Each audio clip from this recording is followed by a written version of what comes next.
Should be live. Still somewhere.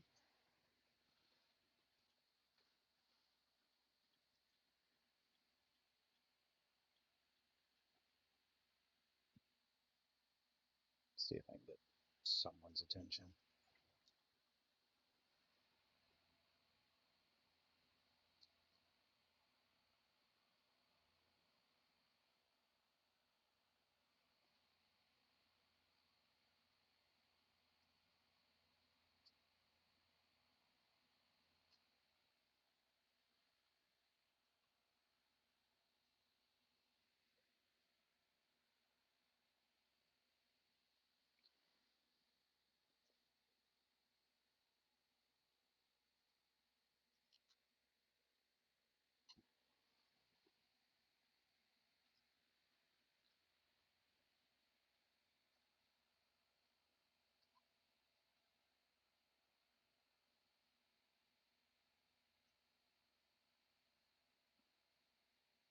Man, I forgot this game came out when it did. Right. Well, I can always get started and just kind of hope and wait for everyone else. But, greetings, everyone. So, tonight we are starting, um, I am starting with next month's theme a little early, but the plan for next month was to do what I have referred to as licensed game hell. So all of the games I am doing for June are going to be licensed games. Um, I got so burnt out of Star Wars. I just want to start this early. Long ago in a distant land, I, I, Aku, the Haku, the shape-shifting shape-shifting master of master, darkness, unleashed unleashed an an unspeakable unspeakable evil, evil, but a but a foolish foolish samurai samurai warrior warrior, wielding a wielding a magic magic sword sword, stepped stepped forth forth to to oppose me. oppose. Before the Before the final final blow was blow is struck, struck, I I tore open tore a over the portal portal in time inside and plunged and him into plunged the him into the future, future, where where my my evil evil is is. Oh, by the law. way, epilepsy warning. I Now am the sorry. fool seeks to return to the past and And undo undo the the future future that that is is Aku. Aku. Yeah, no, we don't actually get a theme song, which is a little disappointing. It's also interesting to me because season 5 of Samurai Jack I know was on Adult Swim, which is why the tags are listed as Adult Swim, but the copyright is for Cartoon Network, which is interesting. I mean, it's still Cartoon Network Studios, but eh. I was messing with it a little. Master Samurai Jack, Samurai, Master Samurai, Master of Masters. I'm just gonna go regular Samurai. But this game, hilariously enough, is actually canon from what I remember, and it takes place literally during the events of the finale of Samurai Jack. Like, this is one of the final fights in the series. So, if you didn't see season 5, I am sorry. Mostly.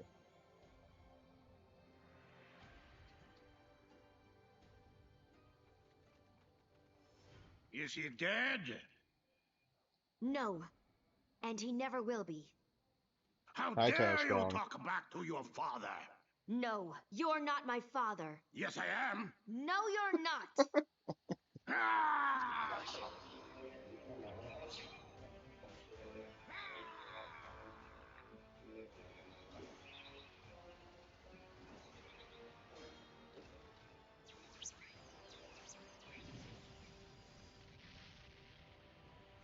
This was a dumb fight. What? Ashi, you have Aku's powers. I do. Oh, yeah. It's almost like she was born of Aku's blood or something.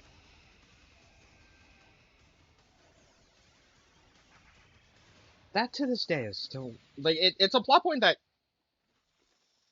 Oh no. Oh no! It's a plot point to this day that still I look at and think, yeah, it's kind of silly, but at the same time, eh,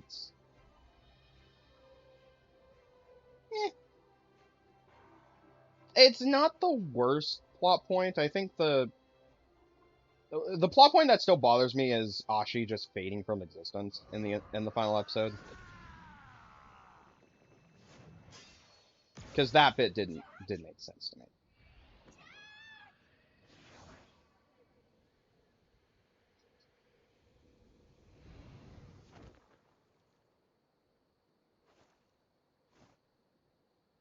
This place. Aku's mines. Oh, I'm back in the past. But not where I should be. Ashi. Ashi! Help! Help! doesn't sound like Ashi. Rothschild. But I saved you in the future. Aku. I must put an end to this madness. It is weird to me. So when I say this takes place during the events of the finale, I mean it. Like even characters that Jack met throughout the series. So Rothschild he meets in the first episodes, like the premiere movie, the first I think it was a 3-part episode. But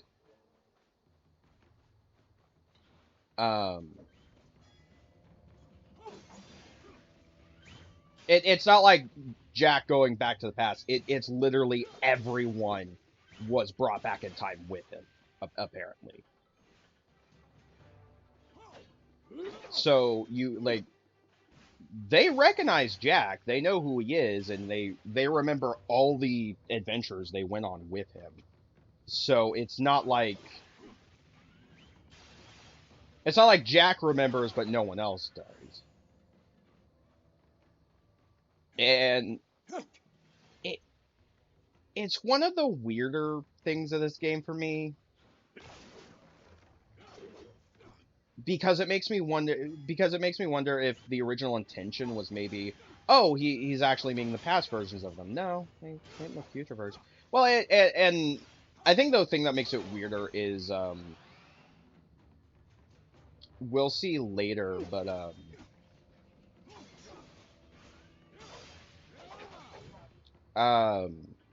the Scotsman's daughters are inexplicably just placed in multiple points in past episodes, and they weren't a thing until the last season. So it's kind of funny to me that just randomly they place the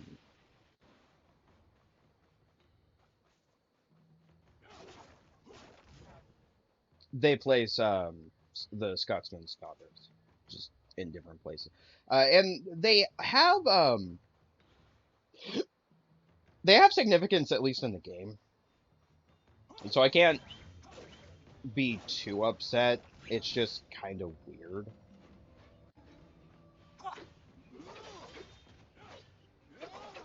Because after we mess with Aku's mines, we go to it goes to the episode where Jack and Scotsman were trying to save the Scotsman's wife.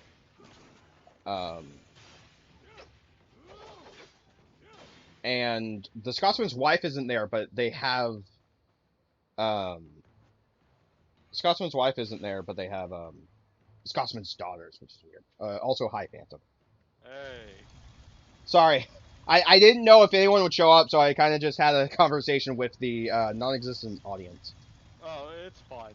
Yeah, I was just watching more of the Jim Cornette podcast before coming on. Huh, fun. Always fun since Jim, who's been in the industry for many years, says some of the funniest shit and some of the most controversial shit. as you But do. I respect him because he knows a lot about the industry. But yeah, so we are doing, like I said last night, we are doing Samurai Jack. I thought it was Battle Across time. It's Battle Through time, but tomato to potato. Yeah. But it's still I honestly, I remember Rebel Taxi reviewed this game, and what he said about the game, I feel, is probably the best way to describe this game. It feels like a Lost Samurai Jack game from the PlayStation 2 era. Right. And not to put the game down, but it feels like this was a Samurai Jack game that we should have gotten around that time, and we didn't. We did get two Samurai Jack games around that time though. We got I think it was like Shadow of Aku and Amulet of Time. One on the PlayStation 2, GameCube, and I think Xbox, and Amulet of Time was a Game Boy Advance game. And they're both kind of they're okay. Right. Amulet of Time like moves so fucking slow though. Anyway, oh, that was weird. So something I mentioned. So Be careful, old boy.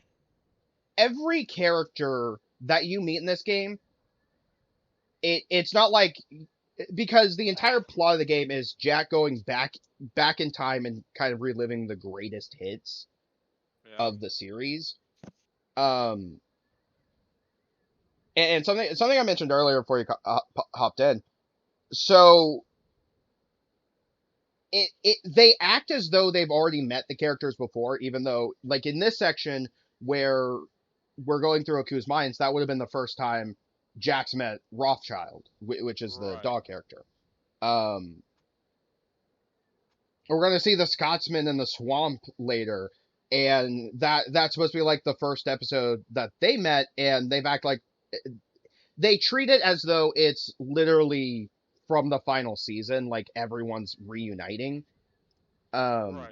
Even though the only people who were in the time portal were Jack and Ashi, so I guess somehow Aku pushed them into the time portal.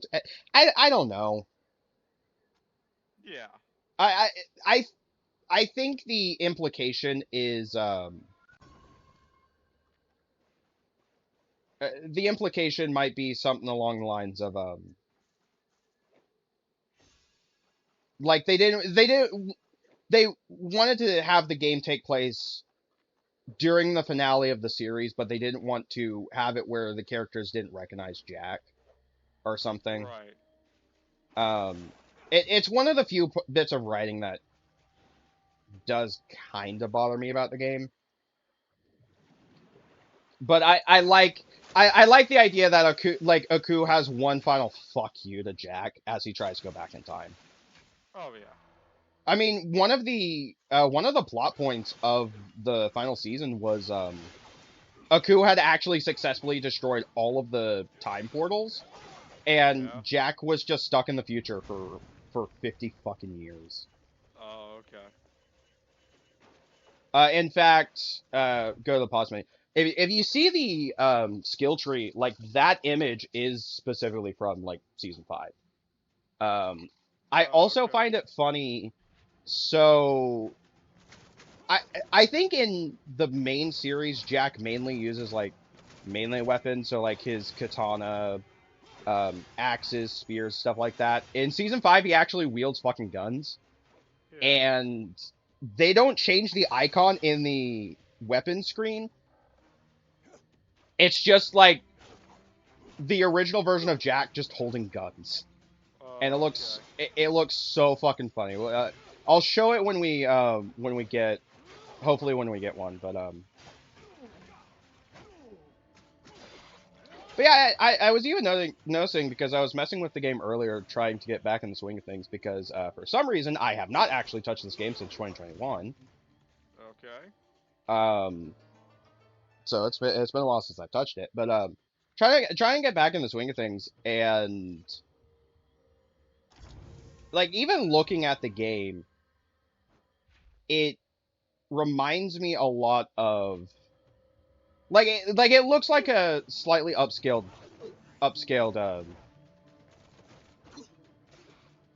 sixth generation game. Right. And again, I not to sound mean towards the game, it's just like it doesn't feel that way as an archaic to feel archaic, just more of a it it does kind of feel like a this like they wanted to make it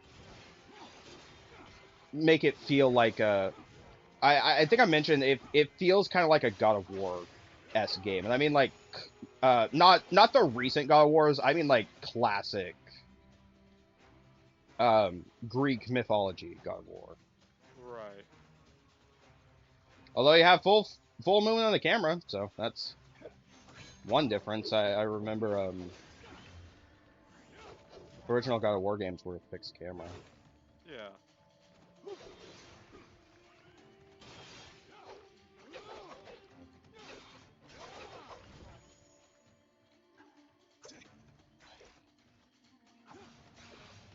Yeah, I'm trying to get back into a game as well that I'm playing right now too. What are you messing with? The coin game. Ah. Yeah, it's the arcade simulator essentially. And I swear this entire town is fucking. Its whole economy depends on the arcade stores. That's well, considering arcades outside of like Dave and Buster's and shit like that have more or less gone out of style. Yeah, that's a fucking good haul from the prices. Yeah. Fucking $491. Old friend? I just sold to What the. are you I doing just here? got for the pawn shop for selling arcade Waiting to prizes. tear you limb from limb, that's what I'm doing. You Yeah, it's gill-hoot like it had a ninny. recent update where they added a mall, which also has its own arcade section. Oh. And no, there's new things Friend. in there. There's one of those wishing wells. Done waking That you, wee you put the laddie. coin in, and the coin spins around, and you just watch it, spin. And it's like, I like it. There's also a new coin pusher type game, I think just called Pumpkin Pusher. It doesn't Yeah. push coins; it pushes balls. Neat. And there's a fortune teller as well. Yes. Oh, I do like this. I do like this touch of this game. While I remember, so the more damaged Jack gets, the more his clothes, like his robes, get torn. Okay. So if you ever seen the original series and seen like he'll like rip his robes off because they've gotten so damaged in a fight. Yeah. Yeah, so that actually like now like half of his chest is now exposed. Oh, okay. And I think that I think it's a nice touch. I mean, there is an actual health bar, but it's a nice visual touch. It's like, hey, your health is kind of low. You should probably heal or something. Yeah. Like that's a neat touch.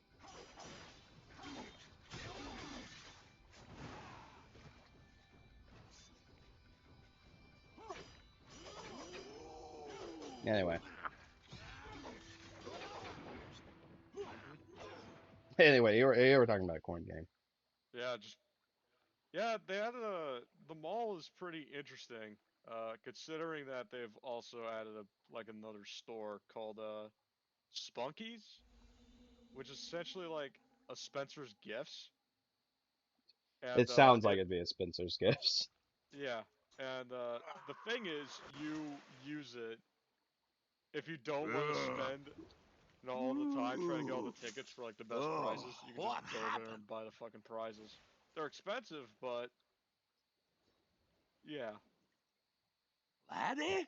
Wee laddie? Oh, also, Why Continuing off from what I was saying with the clothes damage, I forgot that because the cutscenes are in engine, depending on how much damage Jack took in a fight, the next cutscene actually shows that I'm damage. not sure what you are doing here. That This cannot be the past. that's an even cooler touch to me. 159 for Something fucking does not rough feel party. right. It's fucking ridiculous. But yeah, I know.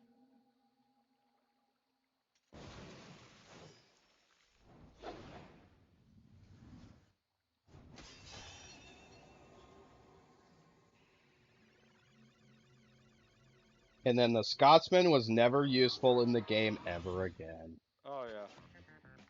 Also, I love that there are actual fucking rankings. Oh yeah. Because the rank I have is SSJ. Nice. So, Super Samurai Jack, I guess. I don't know. But there's some pretty decent references in here to even like classic episodes. Like they have the fucking hip hop samurai that Jack fought in one episode. Oh nice. Yeah, and he's the shopkeep. Oh okay. Like it's one of my favorite things. If you see him, he just like sells you weapons and items, and it's like, holy crap, that's actually that's pretty fucking funny. Yeah.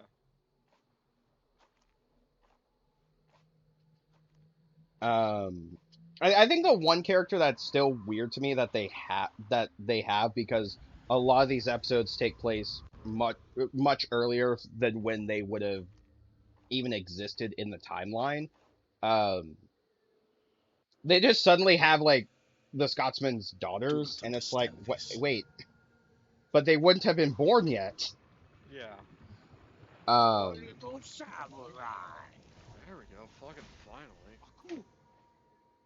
You thought you could Okay, did it return patch up to that the glitch? past and destroy me?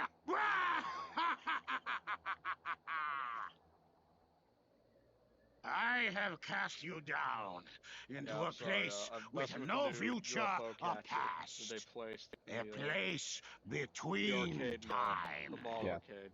And Between it's like, time? it's Here. basic. It's Things based you off know the newer or think UFO you know captures. May Catchers not that you be see in what Japan they stuff, seem. where you don't And actually I need to grab the control item, you just have to like fate. knock it And into the a hole. only hope of Yeah. escape It's is fucking through ridiculous. your But death. there's an exploit for this one, where if you go to the one with the cow plushies inside of it, like it will drop in the hole, but sometimes when the prize respawns, it will drop in the hole, so you'll get like a free prize or two. Oh, nice. So yeah, and it's like the more that drop in there, the more is it gonna spawn in. So but that's essentially like $5 a Haku! cow. So, Haku! I mean, it's not as good as the Dodo Duck or the popcorn plushie, Yeah. which go for a lot of money.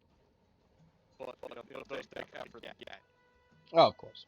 Because these coin pushes that you card to get the cards at. Yeah. So yeah.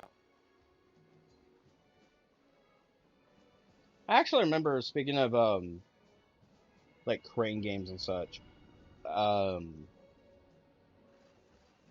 like right before the Nintendo Switch came out, Nintendo updated the 3DS to add themes and badges so that you can customize how your 3DS looked. And they had like the Nintendo Badge Arcade, which was basically a digital claw machine. Oh yeah, I remember that. And it was, I mean, it's one of the, it is definitely microtransaction filled, but it's one of the few times where I'm like, yeah, I know it's full of microtransactions, but this is one where I can. Yeah, it's where you expect it to be at. Yeah, and for me it was also kind of this is one where I'm not as upset about it, because yeah, it can be egregious, but at the same time, it's a claw machine, and you know a claw machine is going to be egregious. Oh yeah, and at the very least, it's kind of a you would still it's unlike it's not actually rigged. It's just difficult. Whereas actual claw machines are rigged, and so you still, if you know what you're doing, you're still getting something. Oh, And it's one of the few things I'm a little upset. Um, the game itself no longer works because the eShop is on the 3DS and Wii U are no longer a thing. yeah. But everyone has like they have backed up the exclusive themes and all of the stickers for it. Oh, nice. So like if you absolutely want um the exclusive things for it. By the way, the little things I keep breaking, the corrupted things, that's for the best ending in the game. Better be watching out, Oh, lad. okay. Yeah. So, so yeah, the game does have two endings. One of which being the regular ending, which is just oh right, I don't have that ability unlocked. They have the original ending, which is literally just the ending from the actual ending of the series from the end of season 5, and then they have the good ending where it's an edited version of that ending. Uh, it's kind like the difference between the two is in one Aki lives and in one Aki dies. Oh, okay. That being said, I am gonna attempt to go for the good ending.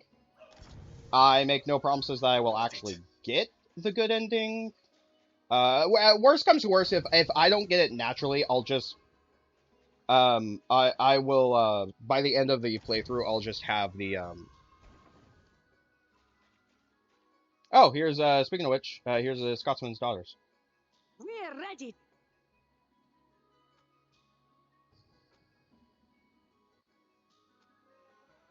Oh yeah, they actually give like weapons and What's such. next? Yeah, weapons and healing items, so it is worth it to try and seek out Scotsman's Daughters.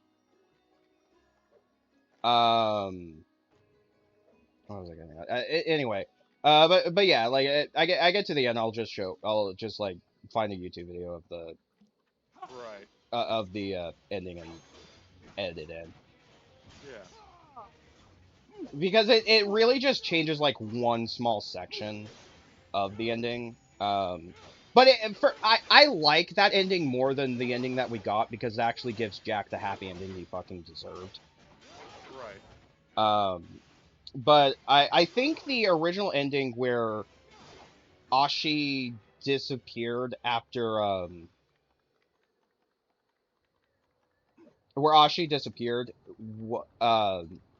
because Aku no longer existed, that apparently was supposed to be a reference to Evangelion.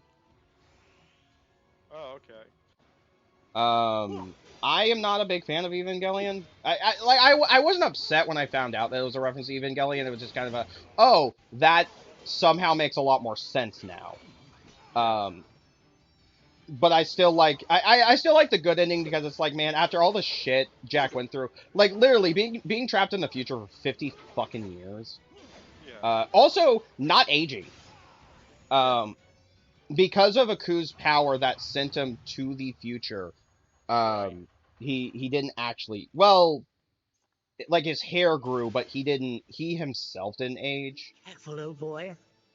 which was interesting. So like he had this full on beard, looked kind of like it kind of looked like Keanu Reeves, or at least Okay. at least he did to me. But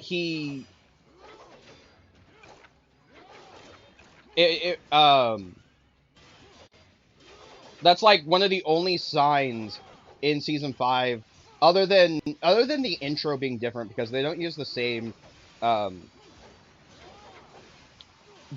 opening dialogue that Aku had.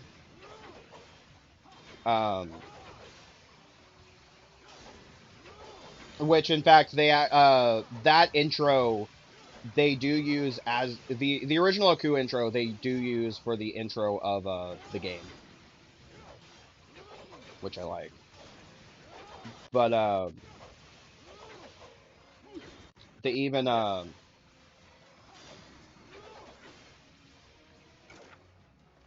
losing train of thought.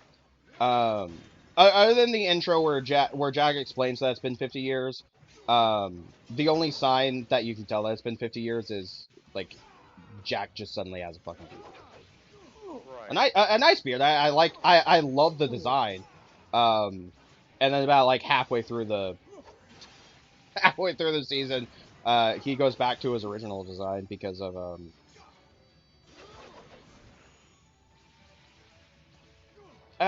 reasons. It's hard to explain. Like he loses his sword and then has to go on a spiritual journey to get the sword back. And it's one of the weirder, for me, it's one of the weird episodes, but at the same time, oh, that's how I do that. You know, it would have been better to actually use that. I should have saved that. Fuck.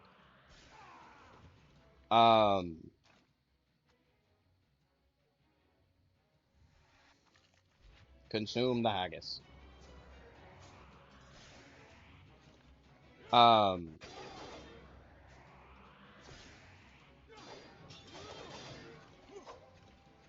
Can't think. But anyway, like he gets he gets his sword back after going on a spiritual journey and basically, in a way, finding himself again. It's hard to explain without actually showing the episode. Right. But he not only does he get the sword back, and it's kind of he gets the right to the sword back. I think he technically never lost the sword, but he never lost the sword, but he did lose the sword. Like I said, it's weird to explain. Yeah. But yeah, so he lost the sword and then went on that journey. But when he got the sword back, it just kind of reverts him back to his original, to the how he originally looked. Ready. Oh, okay. And like the only way it's really explained is just fucking spiritual magic bullshit. Yeah. I mean, it's kind of yeah. I'd like in any other series, I would have liked it to be explained a little better. But at least in Samurai Jack, it's kind of yeah. It's weird, but it does make some sort of sense in the series.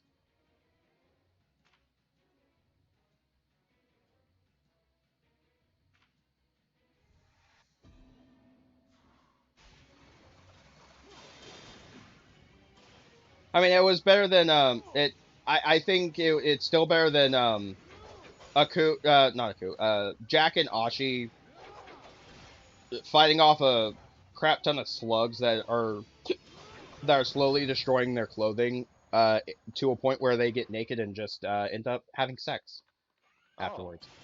Not on screen, like they don't actually show them having sex, but it's like they have sex. Okay. Yeah.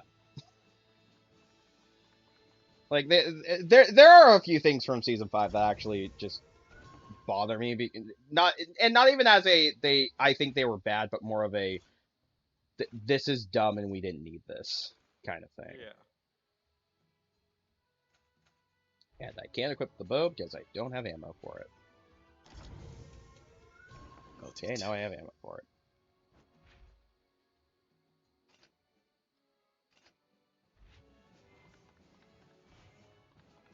That's like a fucking skee ball.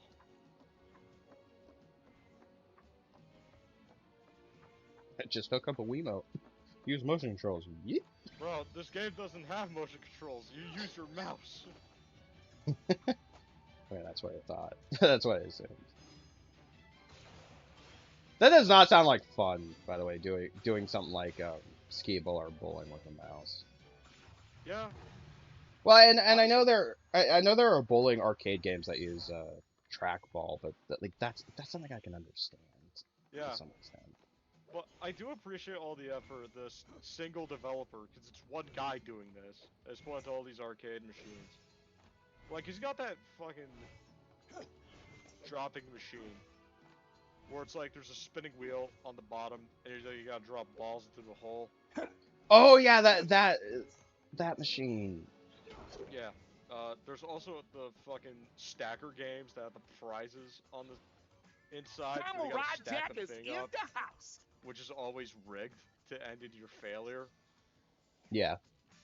Yeah, especially if you're going after the major prizes. Yeah, but there's not really any rigging I've seen in here. It's like it's fair, which is unrealistic, but But it makes it much more enjoyable to play.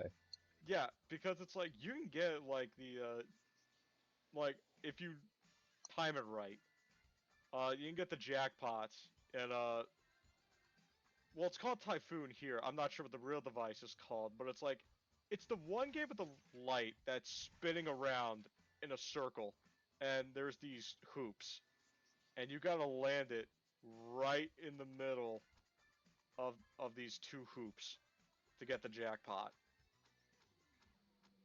Okay. Yeah.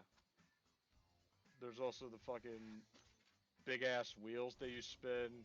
Like, there's that fucking key lock game where you have to press the button at a certain time. Yeah, There's a lot the of key, the one where you gotta press the button at a certain time to unlock the key or get an item. Oh yeah. Like hell, they even have fucking air hockey. Neat. I mean, yeah, it's a nice game to play if you want to relax.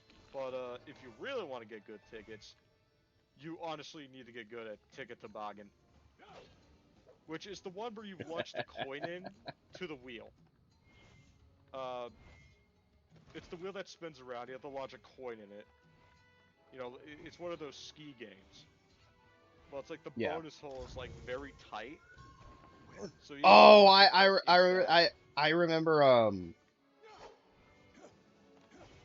Chuck E. Cheese. I would go to when I was really young. Oh Had yeah, something like that. yeah. It's essentially that game, but for some reason it gives out like the best jackpot bonuses, like up in the thousands. So Nice. you get like 1,000 tickets if you hit the bonus, and it's like it's a very high value for a bonus slot for what it is. But then again, the bonus slot is like a tiny hole. So yeah. But I don't honestly, if you I don't know if it's because I'm playing the Switch version, but or I'm seeing a bit of texture pop in. oh yeah, And like for the record, the only reason I'm playing the Switch version is that's the version I have. right. But What's yeah, if next? you want to get like tickets in the coin game, get good at Ticket Toboggan. But if you want like money, get good at Dunko. Or at least have Uh, good luck in Dunko, which is another coin pusher. And for some reason, its plush duck gives you a lot of money. Or if you don't want to do that, just get lucky with lottery tickets. yeah. Or just do errands, because you know you actually get to do errands, like mowing a lawn, babysitting, newspaper delivery. How much is Coin Game? I don't think it's that much, honestly. Let me check. Oh, it's on sale right now, 20% off. It's around 12 bucks, That's but not bad. usually goes around 14 bucks. Okay, 14 doesn't sound bad. Yeah.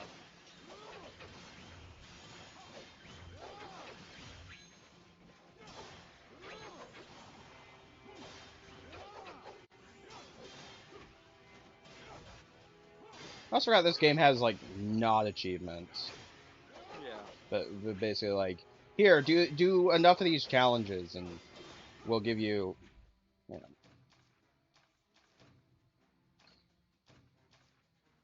That was some. Ah, there it is. Challenges. Yeah, it does give you rewards for completing them. So it's at least. So there's at least that. And most of the challenges I've seen are like, oh, talk to this character enough times. And it's like, talk to this character once for every chapter or every section of the game, or defeat this many of these type of enemies. Yeah. Which really is kind of a, you're gonna end up doing that as you play the game. So.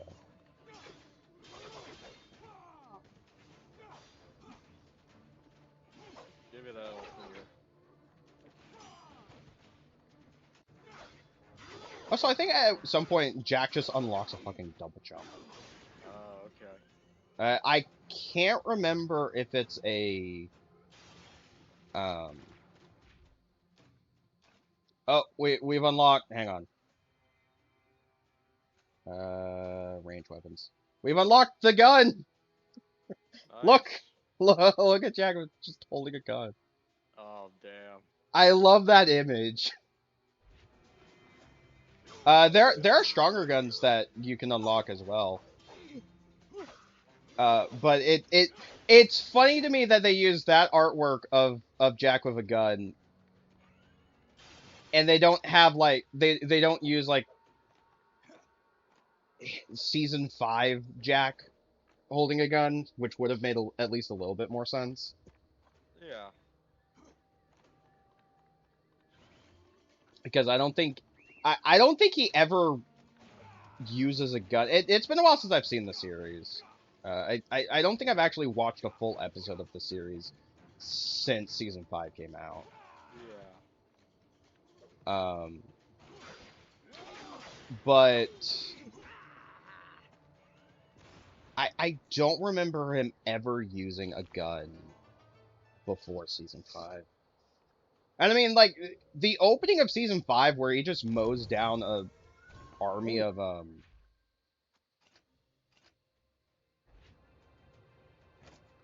Jack now has a gun. When he mows down an army of droids with a motorcycle and has this full-on samurai garb. Yeah. Complete with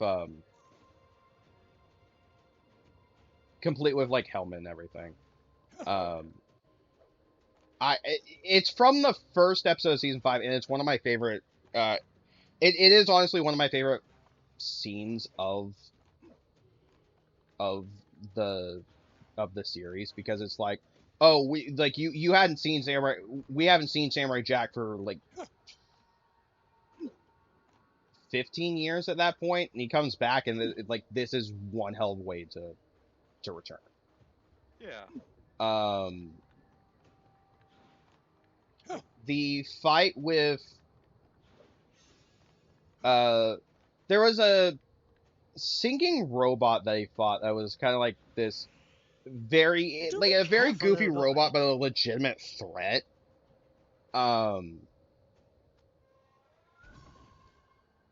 And while the robot himself wasn't as exciting, the fight was. Oh, okay. And it's kind of a like, even Jack thought that the robot was a joke, but then the robot proceeded to actually I think had a sword that actually, or had a dagger that would resonate resonate frequencies in such a way where it would actually just make things explode.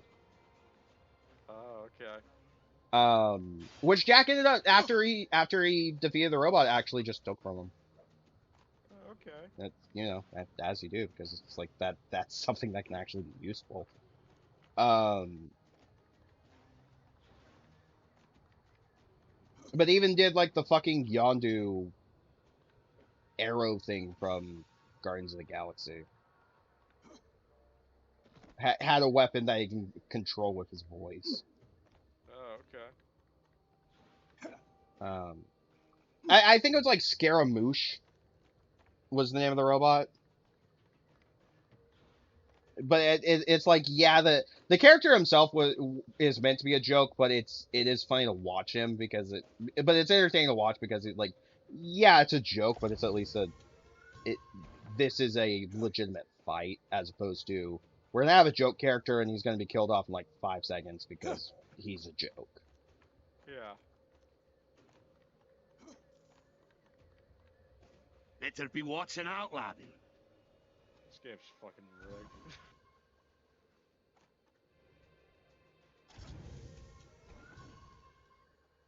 There was also so Aki is revealed to be like like a daughter of a coup.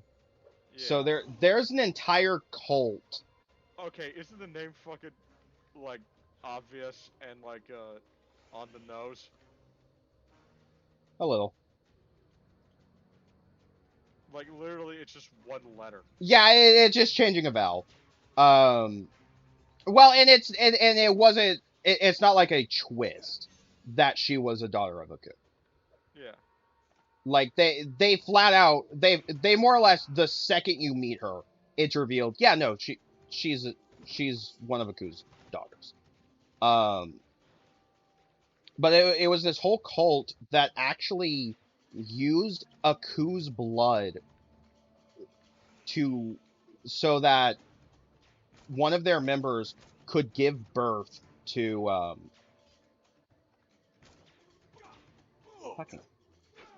one of their members could give birth to children for the sole purpose of hunting down Jack. Right. Which ended up leading to a really cool like it was a couple episodes where the Daughters of Aku actually hunted down Jack and had him cornered. Right. Like, honestly, outside of the ending and a couple scenes that for me kind of felt like, yeah, we could have cut this. We could have cut this and nothing would have been lost. I honestly really like season 5. Like, it was a good finale for the series, and especially because before season 5, Genndy Tartakovsky for years had been trying to continue Samurai Jack to a point where he could just straight up end it. Yeah. He wanted to do a movie. The original plan was he wanted to do a movie, and I think one of the things that kind of stopped him from doing the movie was Mako, the original actor for Aku, had passed away. Oh. So like in this game, it is it's not Mako anymore. It is, I think it's the same voice actor they got for season 5, because he died. Mako also voiced Uncle Iroh in Avatar. Oh, okay. So, but I think it's the same voice actor. First off, I think the same voice actor who replaced Mako in Avatar took Mako's place in Samurai Jack for season 5. I don't remember. Don't quote me on that. I can easily look it up. And I'll probably do it here in a minute. But Finally get summon that fucking fuck. Yeah, I'm sorry about the fairgrounds now. yeah. And it's like I did one of those where you had to toss the ball into the cup, and like the cups are spinning around. If you know those types of games. Vaguely. Yeah. I have a funny story about my time at a game like that. So this was during my senior trip back in high school. You know, we went to an amusement park, and I decided I'll take one of my chances at the local games there, where I think you have to throw one of the rings into a bottle. Yeah, like the ring toss onto the Yeah, bottle. the or ring something. toss. And I think on the first or second shot, I accidentally hit the back wall, and it ricocheted to land on a bottle. And I was like, "Is that a legal move? Like, is that allowed?" And the guy was nice. And he was like, "Yeah, we'll take it. You know, pick a prize." And it's like I think they had like some of those bootleg, Five Nights at Freddy's plushes, like the big ones. I'm not Yeah. sure if it was like I'm not sure if it's bootleg or it's a real one. But I just chose like, okay, I'll pick Foxy right over here, and I won that thing. I was proud of it. I'm Oh proud yeah. of it. I still have it. Made a good pillow on the trip back. Oh yeah, no. Big plushes like that are always nice for I have a giant red husky plush that one of my sisters got me for a Valentine's Day thing, and Yeah. I have actually used it. I actually took it on a trip when I went to competition in college doing a play, and Yeah. instead of a pillow I just used that giant plush. I Okay. still have it. I call it red. Like very very generic name, but I call that plush red. Ah, nice. Yeah.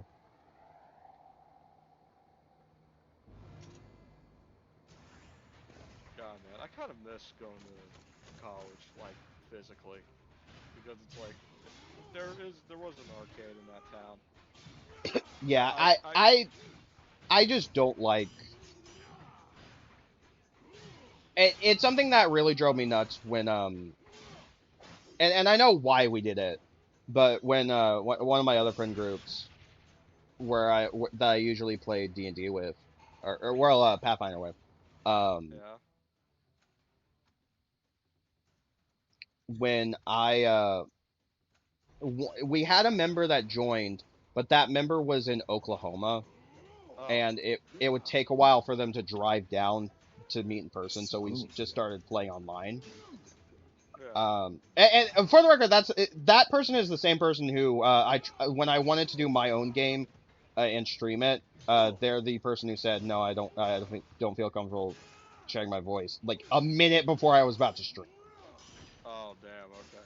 Well, Uh, you probably need some time to think about it, which is yeah, understandable. and I get it, but it's like we had literally everyone else ready. We were waiting for you. We were trying to get your attention on this, and you say this like right before like I think it was because we had been trying to get his attention beforehand, and it took like right before we were about to start for him to say Yeah. no. But I mean I'm not upset that he said no. I'm upset that it was like basically minutes before we were gonna do Yeah, it. it's understandable. Um, like if he doesn't feel comfortable doing it, he doesn't feel comfortable doing it. Like I'm not gonna give the guy crap for that. But anyway, but yeah, so he lived in Oklahoma at the time, and it would just take too long for him to drive down. So we started doing it online. I and I don't mind using stuff like Roll20 for tabletop RPGs because Roll20 is honestly a good source. My problem my problem was more it just I don't like doing games like that without having see like I like doing stuff like that in person essentially. Yeah. But I understand at least in that case that there wasn't really much of an option. We kind of had to do that because we just people who were not um who just could not meet in person. Yeah. Which I think is one of the reasons I stopped playing Pathfinder with them because I it doesn't seem as fun, and if I'm on my computer, I'm gonna be distracted and want to. Granted, even in person, I would get distracted. But I I would like to do RPGs again Yeah. with people if I can get enough people together. God, I really want to. Slowly There fucking is dying. that. What? I'm slowly fucking dying over here. Oh, okay. There is that Cartoon Network fan made tabletop RPG Yeah, that the they you put you out. were you were telling me about that one. Yeah. Yep. Also, And Jack's dead. I posted an important question in the haha funny chat.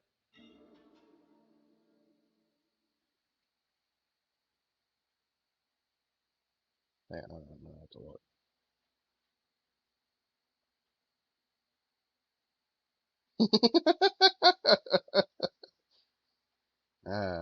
That is a good question.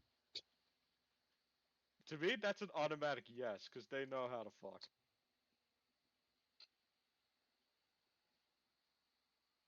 And they know how to have a good time. I just want to look at me. It's like, that Rastafari, I love that fan. I don't know what else to me.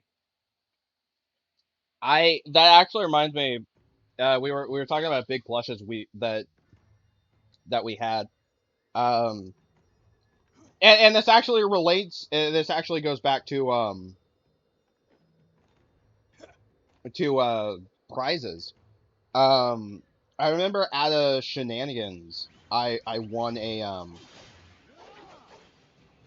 and I wish I still had the plush. I lost it. I lost it in one of the moves that we had when we actually moved to the apartment we were in for a couple years. Right.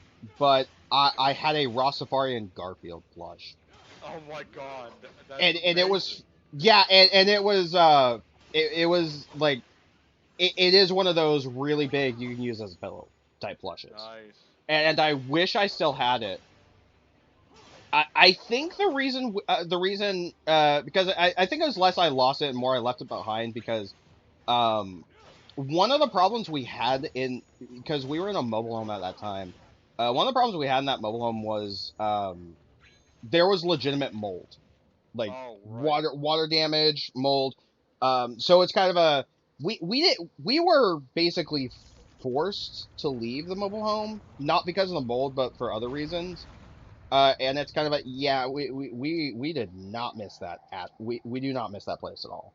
But Yeah. I did not feel safe bringing that Garfield because for the longest time I didn't remember where I had him in my room, and I think when I finally found him, he was like under the bed.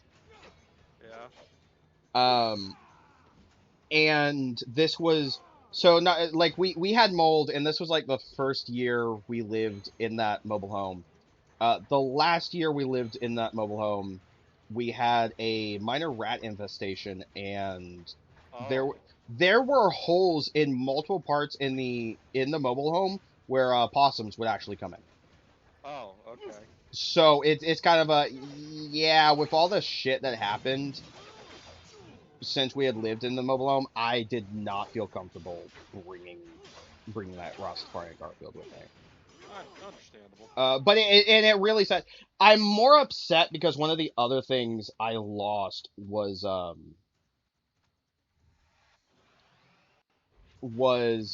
for Christmas, like the year before we moved. One of my sisters got me a Zero plush from Nightmare Before Christmas, Oh, interesting. and it wasn't until recently for my birthday that she actually was able to finally replace that. Oh, nice. Yeah. And well, in the Zero plush I had was just like a regular it was kind of like a generic Zero plush. It was cute and I really liked it. The Zero plush I have now actually has like a little candy cane in its mouth, Oh, okay. which I love. Like Zero is one of my favorite is one of my favorite cartoon dogs. Yeah. Can't go wrong with Zero. Oh, that reminds me. I um I don't know if I'm gonna do it next month, but I do want to do the There are 2 Nightmare Before Christmas games, and I would love to do them. I might save them for October though.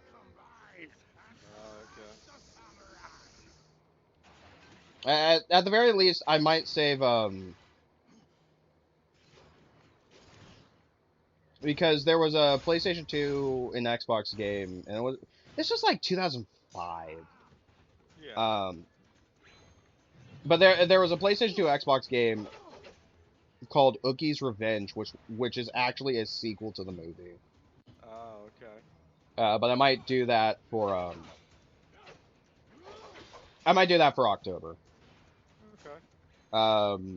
Because I think that'd be the perfect time to do it. Especially because last October I did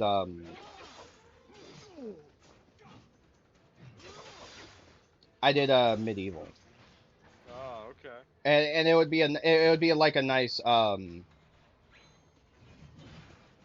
not so scary Halloween type game that would work. I mean I do want to do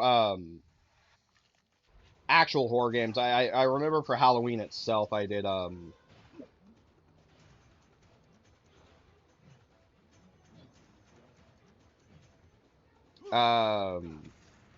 the Until Dawn VR game. That was just Oh, okay. the literal on rails shoot. Like it's set up. It's a more or less exactly like one of those rides at a theme park where you would have the guns and actually shoot at targets while you're riding the ride. Right. That is the only thing of Until Dawn that I've actually experienced is that VR game. I have not actually played the actual Until Dawn. Okay. I do have it with PlayStation Plus. I just don't care enough to try it. I mean, I hear it's supposed to be at least enjoyable, but I just don't care.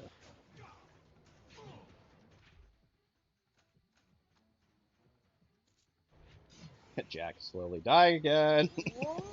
Because I clearly don't know what the fuck I'm doing.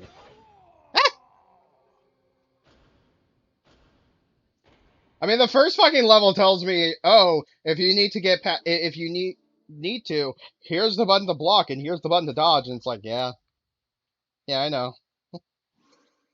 I'll I'll remember how to use them eventually. Probably 5 levels from now when it's actually necessary.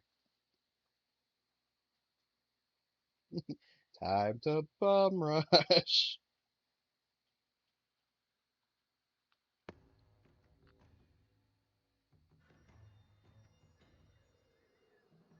Suck my dick, robot. These robots can't. These robots suck at fucking air hockey. Fuck them. Yeah, but apparently the robots that I'm fighting are perfectly fine kicking my ass. Yeah. These robots suck at fucking air hockey.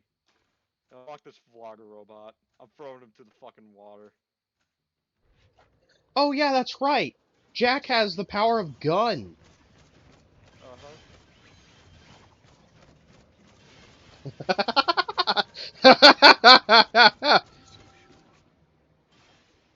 Well, that didn't take long. I mean, I didn't defeat the boss. Like every time I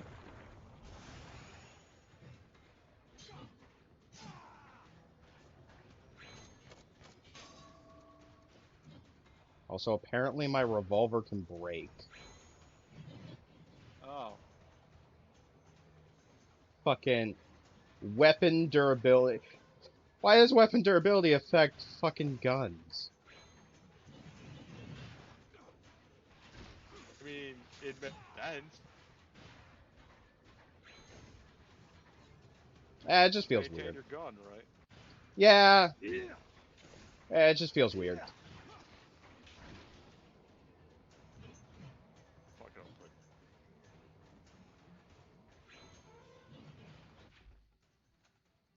I also have like just 7 bullets and no gun. Wait, I can throw my bullets at him. That might work.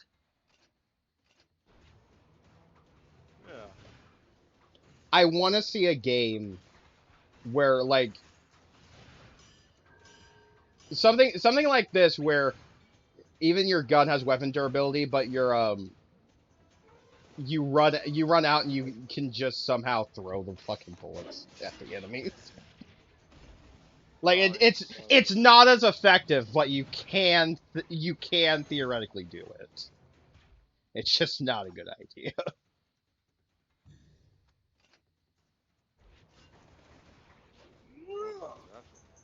Alright.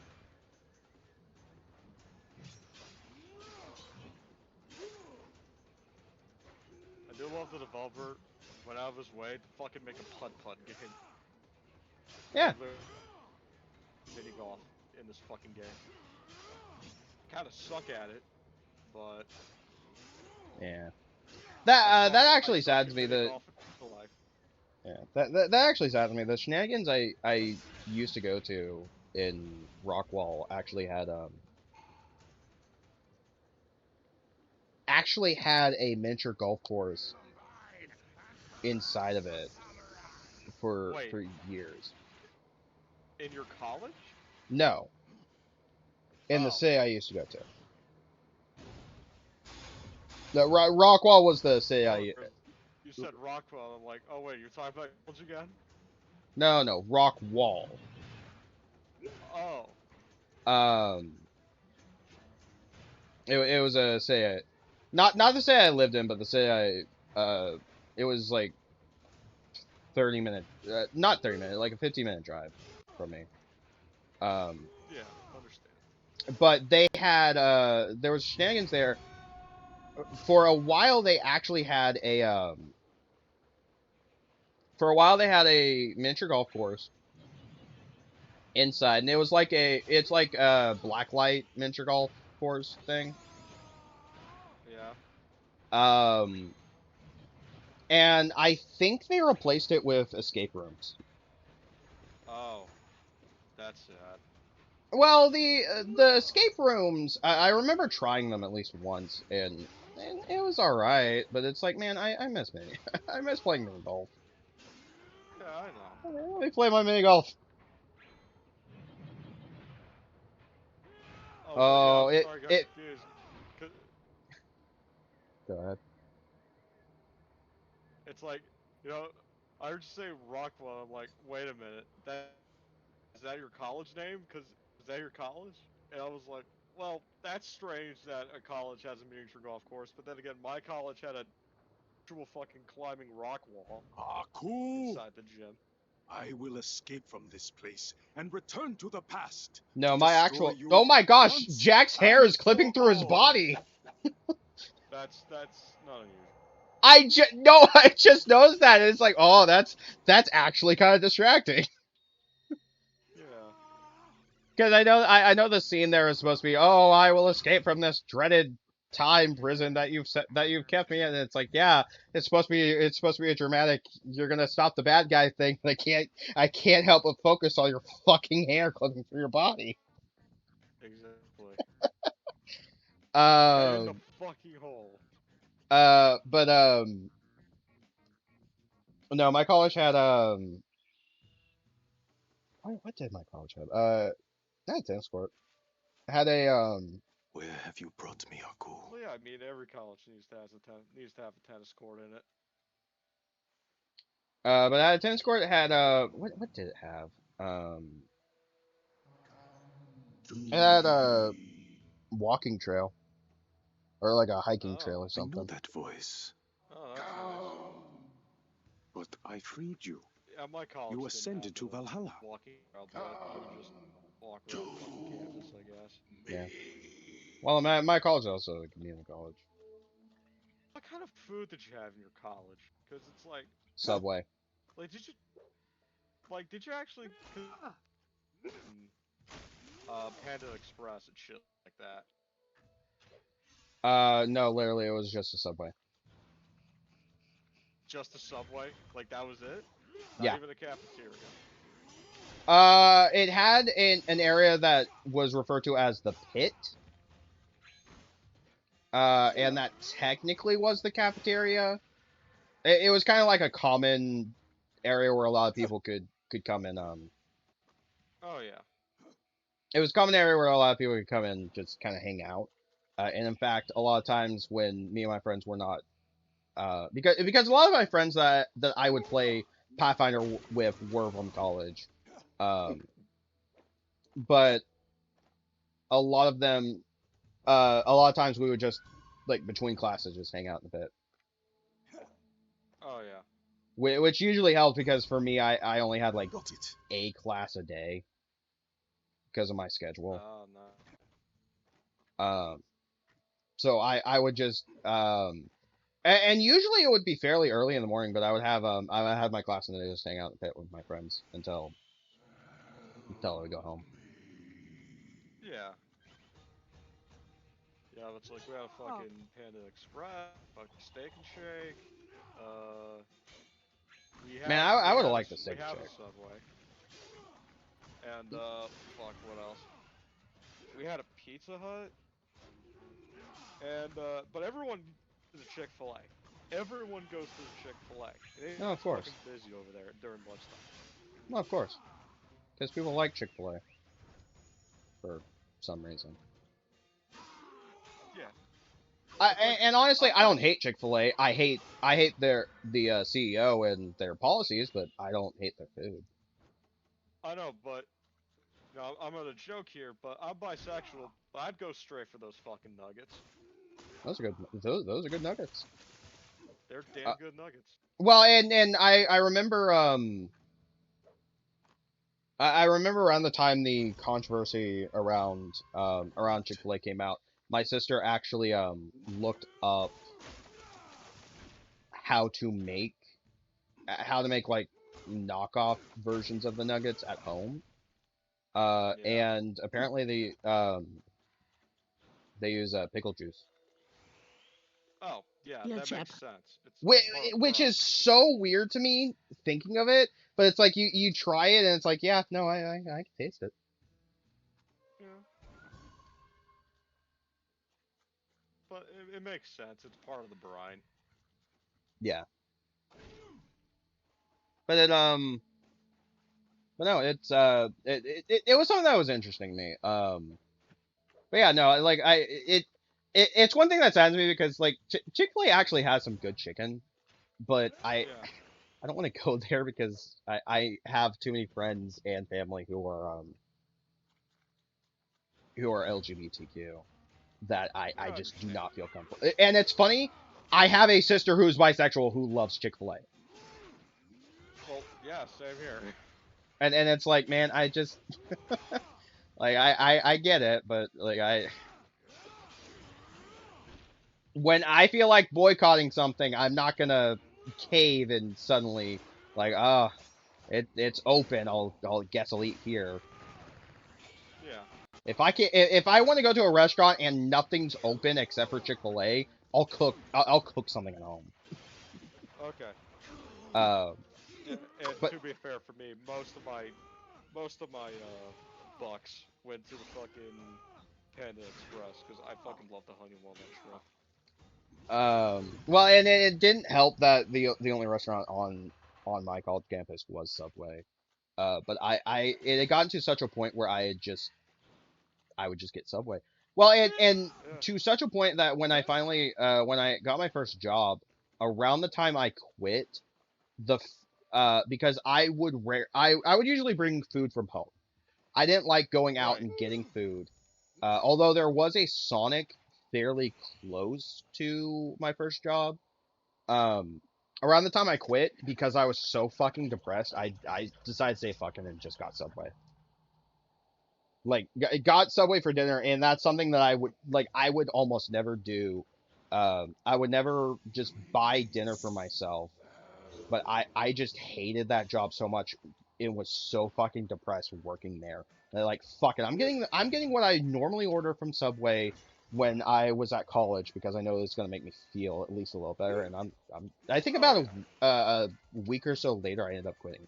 Check it, Jack. But Oh okay. that was I was working at a car wash and um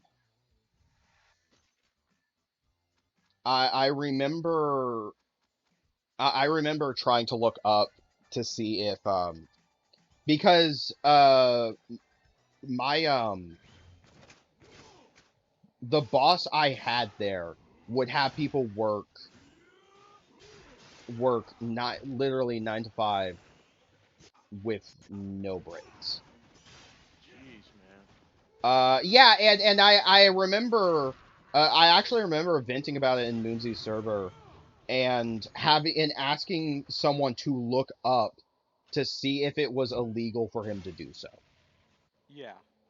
And it turned out no. In Texas, it's perfectly legal for your boss to do that. Oh. Yeah. Which also didn't help after I looked that up.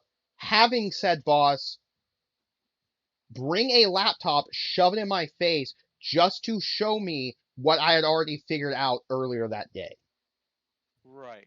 That was the moment I decided to quit. Right. Yeah. Because if you're gonna shove in my face that you legally can work your employees to the bone, Yeah. Just fucking quit. yeah, Because that's not a boss you want to be with. yeah. No, the dude was a fucking asshole. It also didn't help. I had a supervisor there that actually first off didn't really like all he did was just supervise us to make sure that we were doing our jobs. And granted, I think he had an injury years earlier.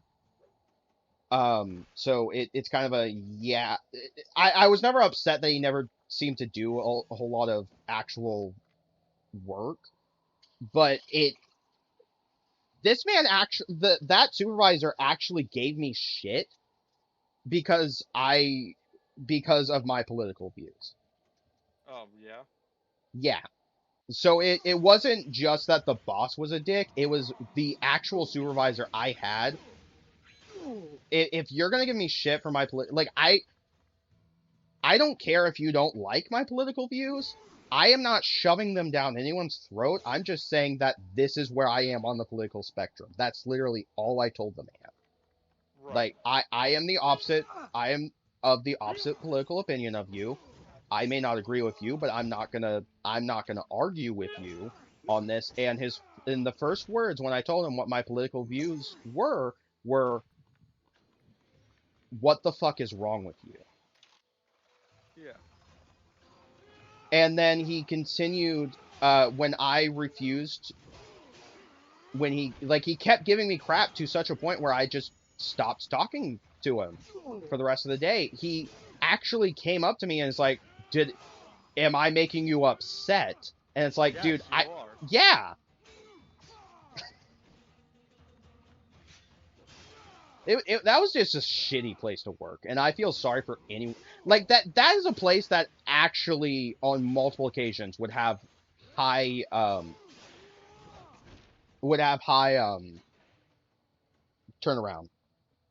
Oh, right. And I am not surprised because of how they would treat people.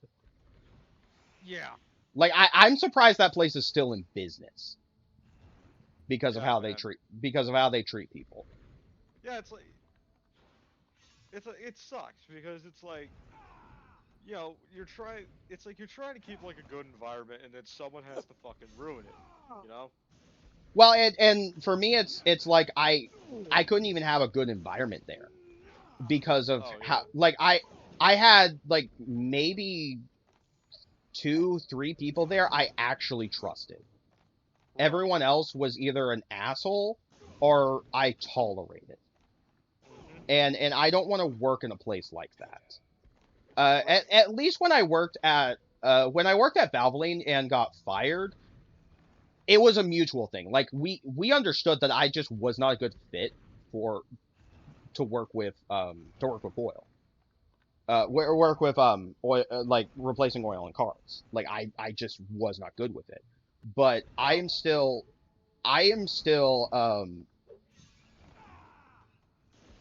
friends with the regional manager at the Valvoline I worked with. In fact, when even though it's it's now an hour-long drive away from us, when we need an oil change, like that's the place we go to, because like we like the people there that much. Uh-huh. And my friends, I still have friends who still work there that are still like nice people. Like it was Yeah. such night and day, because that was actually the second ever job I had. So I went from what I feel is probably one of the worst jobs I could possibly have to a job that yeah, I'm sad I lost it, but I understand why, and I still have people there that I like and respect. Oh yeah. God, Um, it's like sorry, go ahead. it's yeah. It's like now I'm thinking about like my last job. It was more of an internship, but it was a and I thank God for that. Well, not thank God. Look, thank goodness for that.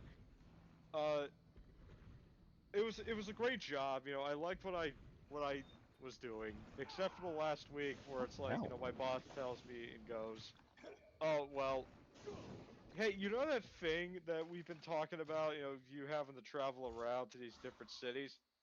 Yeah, you have one more week left, so you might as well do it now." And I'm like, "You couldn't have given us like a warning, like Yeah. weeks before this?" Oh, here's the double jump skill. Right. And I guess the other thing I hated about it is that, God, I hate working in this city because it's like, I don't know, I get paranoid at times, and sometimes I have to look behind me when I'm leaving like the workplace that day because technically I worked at two locations, but I go to one location on one certain day, and the rest of the week I'm at this location, just doing research and all that. Yeah. But it's like I still like the job. I liked working on Thursdays. Honestly, Thursdays was like the best day of the job because I'm working with my coworker. Even though we're Okay, I stacking can't really boxes and fucking doing inventory in this place. It was a great job. The people there are very respectable. You know, uh, and and also it was like food truck Thursday. So like at lunchtime Oh we yeah, just hell that. head out to the food trucks, and it's like there's this fucking I can't remember this food truck's name, but there's this great food truck that is specialized in macaroni and cheese, Hmm. and it's like I would always get a a barbecue macaroni and cheese, which had like barbecue sauce, pulled pork, shit like that. It was so fucking good. Along with That sounds really good. Yeah, along with a bag of chips and a soda. And like that was my lunch on Thursday, and it was like, it is that was so fucking good. And like the chips, you know, good on them because you can use the chips, to dip in the mac and cheese. Yeah. And it's like, man, and it's like that's part of what I miss about the city is food truck Thursday, man. When I was working for Valvoline, the place I would work at. Fucking hell. Yeah, Sorry, and you, I keep running into fucking. I don't know if you're paying attention to the stream, but fucking keep getting I'm hit by a rock. I'm just Keep looking up recipes and yeah. stuff. Keep getting hit by rocks into a tiny pit of lava. And the Ouch. lava doesn't instantly kill me, but it does take damage, and I have to do the entire thing all over again, and it just starting to piss me off. There we Right. go. Eat shit. All right. Anyway, sorry. But when I worked at Valvoline, we actually had and granted, I worked for Valvoline during like August and September, so it was like hot summer. Damn. Um, but um there was an ice cream truck that would come every Thursday, Oh yeah. and um it was definitely better when it was definitely better because it was summertime when while I was working there having having that ice cream truck come is like, oh, I know it's not. I know it's not like super good, and I probably should just be drinking like But do be regular water. careful, But it's old boy. like But it's ice cream, this. man. Yeah, it's ice cream. Well, and it was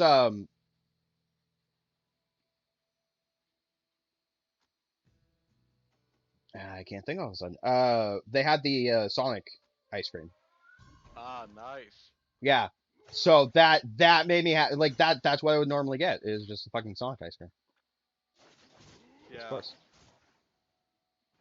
but damn, you know, the other thing I miss worried about in the city is like there is this thing that they call the arcade. And it's like it has all these food shops in there. And it's like there's this really good calzone place in there. I swear to God. Like I recommend going to that calzone place. You're down the city. Where am I at? Oh, and also there's a candy shop over there, and they have the fucking I don't know, but they have the best like chocolate covered, you know, chocolate covered. Fuck, where are they? Malted milk balls. They have the best chocolate covered malted milk balls that I've ever had. Jack, stop stepping on the stones that activate the arrows being flung at you. Yeah, but Right. those stones have actual items on them that I want. Yeah, We're they're a ready. trap. Yeah. You fucking idiot. Oh, do you want to know like the weirdest? You want to know like the weirdest story I ever had about What's working next? in the city? What? Okay, so it's like it's not my first day. I guess technically it is the first day, but you know, it's the first day. You know, well, okay, technically it is. Technically the first day. I'm here. I'm waiting outside this location because I got there an hour early, accidentally. Because I don't know why. I guess I left early because you know I thought, oh, it's the big city. There's gonna be a lot of traffic. Yeah. No, I got there like an hour early, and you know I'm just sitting out there, you know, waiting for this place to open up, and all of a fucking sudden, this weirdo and this fucking like I'm not sure if she was like zoned out or on full high, but it was like this zoned out woman with him, and I'm like, okay, you know, they're over there, and like, you know, I'm just ignoring him. I'm waiting for the place to open.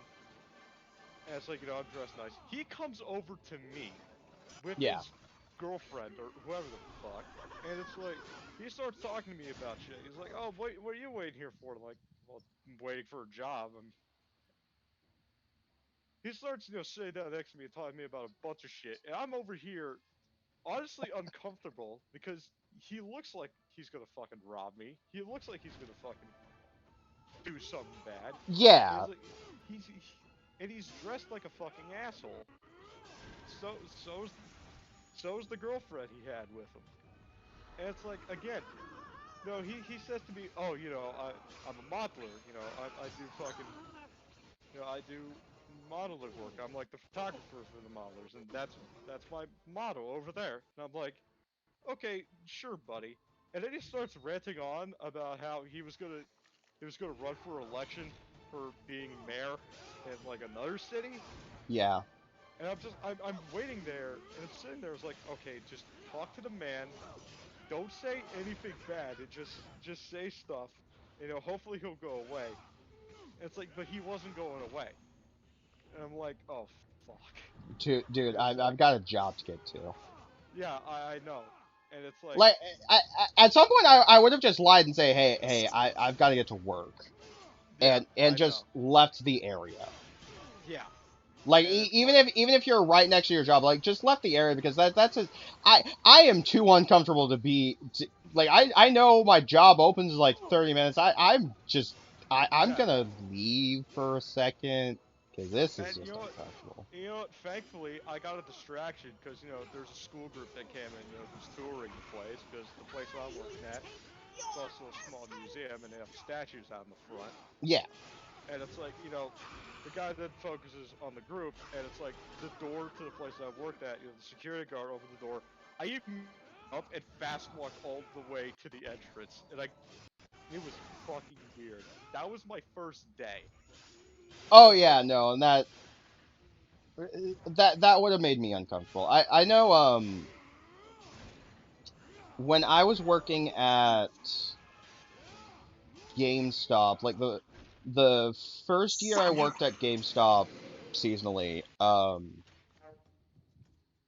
I had a customer that was just like it felt like no matter what I did, they were just kind of rude. And I mean, working in retail, you're gonna have that, but um, this was around the time that my time at that GameStop was almost up. I think it was January. I they I technically left in February, but Oh, right. they had so I had a customer come in, and this was like 2021, still during the pandemic. So we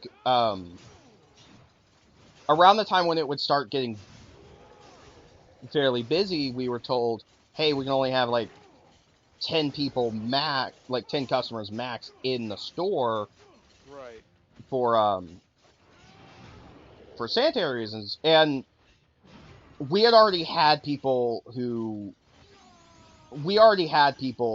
who could not come into work because of COVID. In fact, I was taking over for them because I would almost always be available, and I wouldn't go anywhere without wearing a mask, essentially.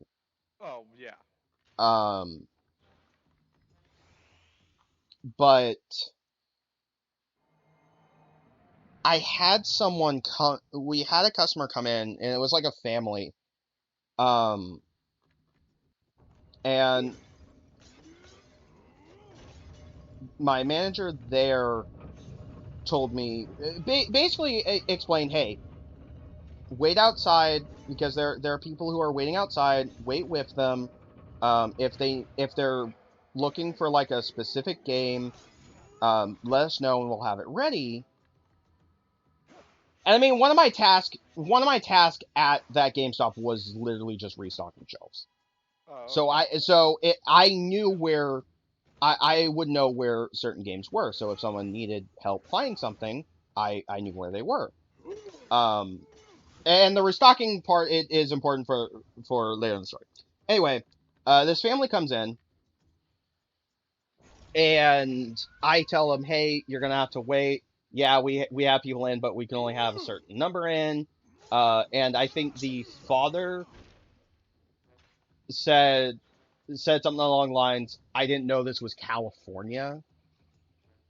And it's like, Bro, okay. it's company policy.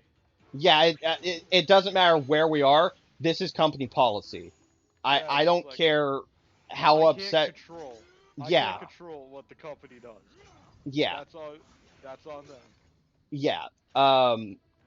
So already had someone upset. Then when I finally let them in, um, my manager is like, all right, go back to restocking the shelves, which is what I did. This family was looking for a specific game. I already had it ready for them at the counter. And usually I'll let them know, like, hey, we have your game ready at the counter. And I'm fairly certain I could be misremembering. I feel like I told them. I probably forgot to tell them that I had the game that they were looking for ready at the counter. Um, but they I was restocking in the Switch section, and the mother was looking in that section for this one game. And I cannot for the life of me remember what game it is. I also don't care. It was probably like a generic licensed game that was crapped out in about a week that Right. wasn't even really that good. That's like vaguely all I remember of the game. Um, but anyway, she was looking for it, but I was restocking the shelf, and But she got so upset that I was restocking the shelf, and I apologized, like, hey, I'm sorry, I'm just doing my job. If I'm in your way, um, and she got like so up in arms, and it's like, well, it'd be helpful if it'd be helpful to know what I'm looking for if I didn't have someone in my way. It's like, lady, I'm doing my job. Yeah, This you're is doing what your I'm being fucking paid job. to. This is what I'm being paid to fucking do, is restock the fucking shelves. As Do I far as, restock the fucking shelves, bitch?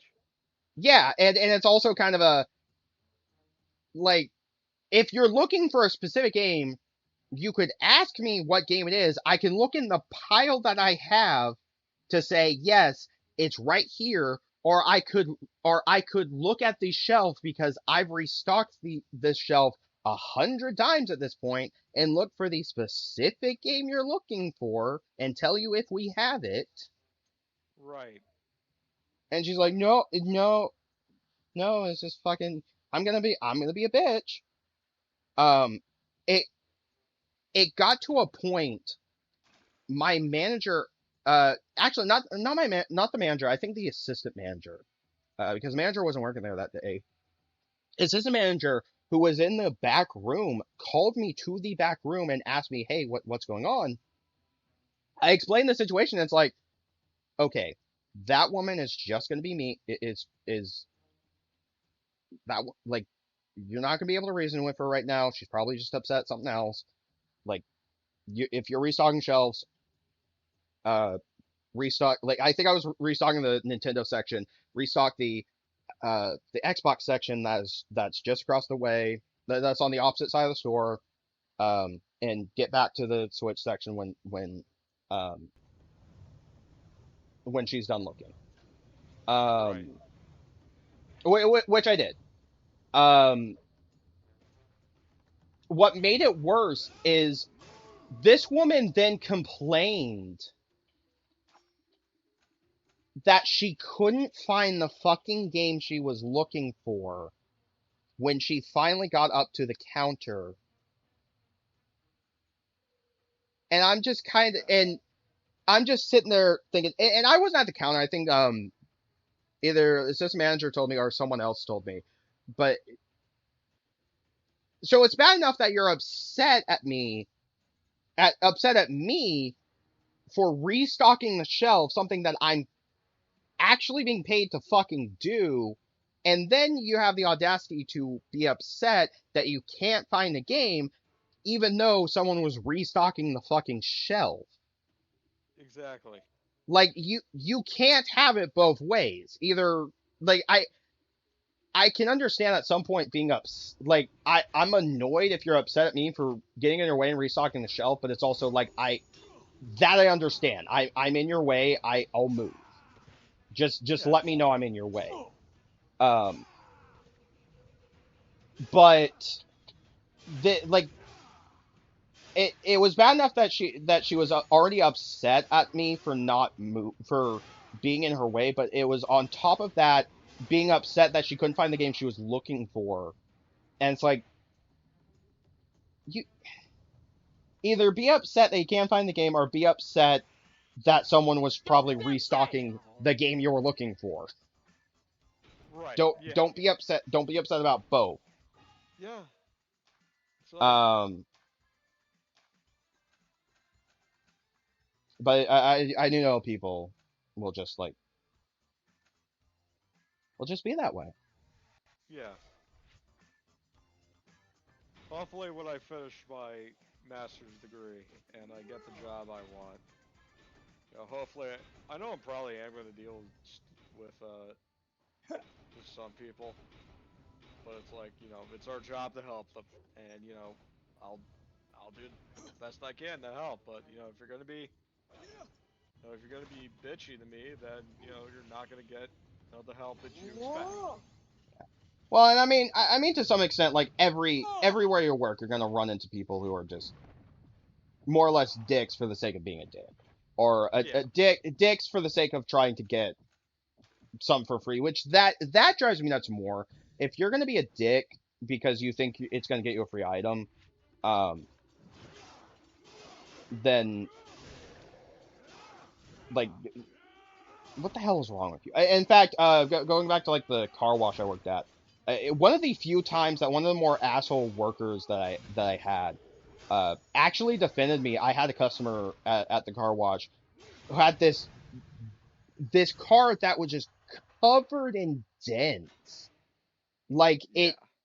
it looked like this man either ran it through a hailstorm multiple times or tried to turn his car into a fucking golf ball.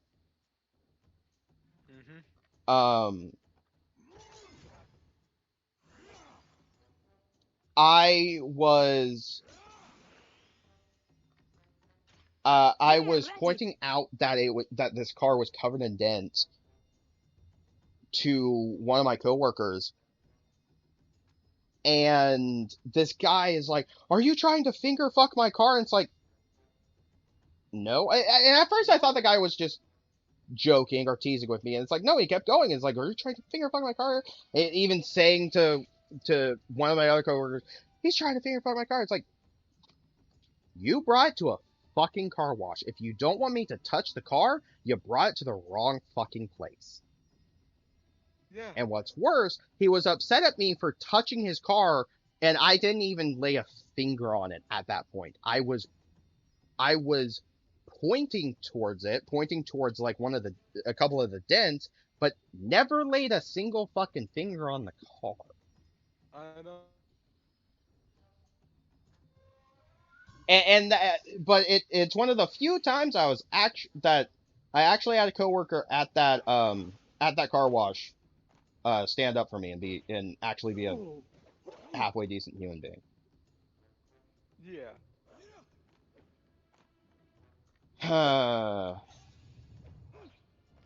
I did not miss that place at all. Like, that place is just such a fucking shit show. And it doesn't help that I already suffer from depression. So, Oh, yeah. like, depression to a point where I'm actually fucking medicated for it. And that place did not help. It's another reason why I ended up quitting, because like that was terrible for my mental health. Right. So yeah, I remember thinking to myself, like, I am half tempted, if I ever get the money to do so, I'm half tempted to just fucking buy this place just to have it torn down. Like, that's how much I hated that place. Oh yeah. Because it was just the only other times I'd ever felt treated that badly at a place was when I was in public school and having literal fucking teachers actually bully me. Right. Like it was terrible. Oh That place is Show and that place is still yourself! around somehow. Show yourself! Apparently, it had been around for like Show 15 years before I started working there, and I am actually kind of surprised that it was. I once saved you from Aku's curse. Yeah. I will not let you be tormented by him any longer.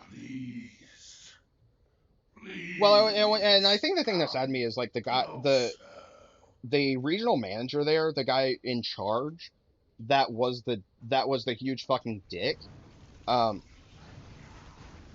He apparently was in the military, and it's like, man, that somehow feels worse. Yeah. And yet, part of me is also, in a way, not entirely surprised. Like, he just seemed like one of those stereotypical, oh, I'm an American, I'm gonna die for my country type assholes. Right. Yeah. Like,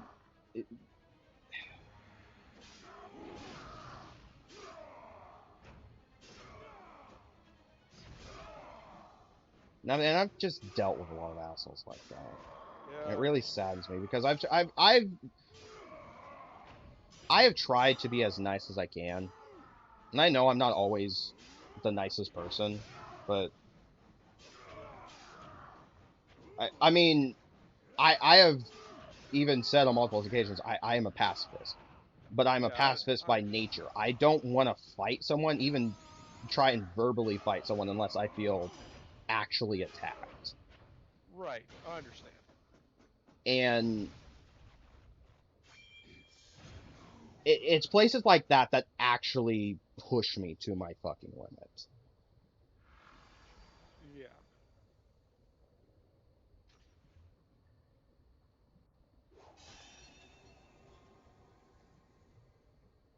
And it also didn't help, like, I was working for, I think I was making, like, either $7.50 or, like, $8 an hour at that car wash. Ashi, Oh yeah. where are So, you? so I was making, Ashi, and I'm the here. guy there said, Ashi! "Oh, so You you're must making be like getting closer. you're making above minimum wage." And it's like, no, that's What? minimum wage. Yeah. Um, when I started working, I got about 15 minutes left. I think I can do like maybe one more level. Spent too long on that fucking lava puzzle. Um, Right. but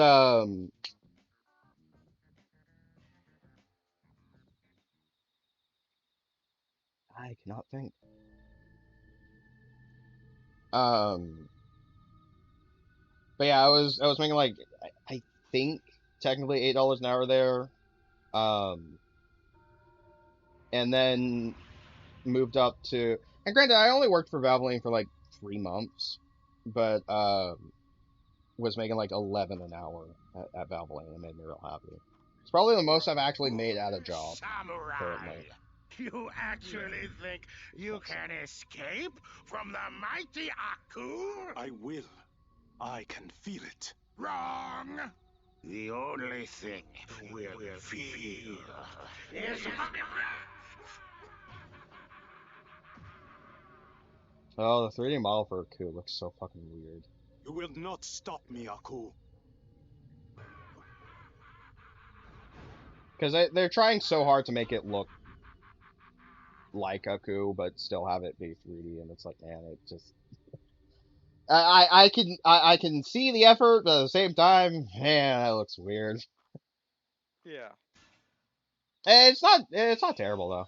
Like it's not a bad model for Aku. It just looks fucking weird.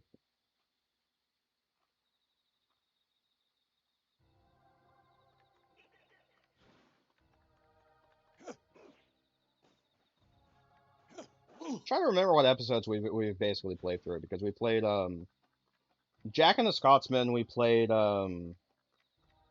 We did the episode where Jack helps Scotsman save his wife, despite not actually seeing Scotsman's wife. Right. Zombies! I don't know which episode this is supposed to represent. I know we just got past the one where Jack fights the soldier that was cursed by Aku that wanted to die in battle so he can go to Valhalla. Yeah. And now we're fighting zombies in the graveyard. Woo! Yeah, zombies in the graveyard. Woo! I mean, there's a lot of episodes that are represented in this, and just ones that I, for the life of me, can never remember. And granted, I don't think I ever saw the entire series of Samurai Jack. I know I watched, like, Yeah. when it was first airing when I was really young. I watched it, and there are just a lot of episodes that I just do not remember.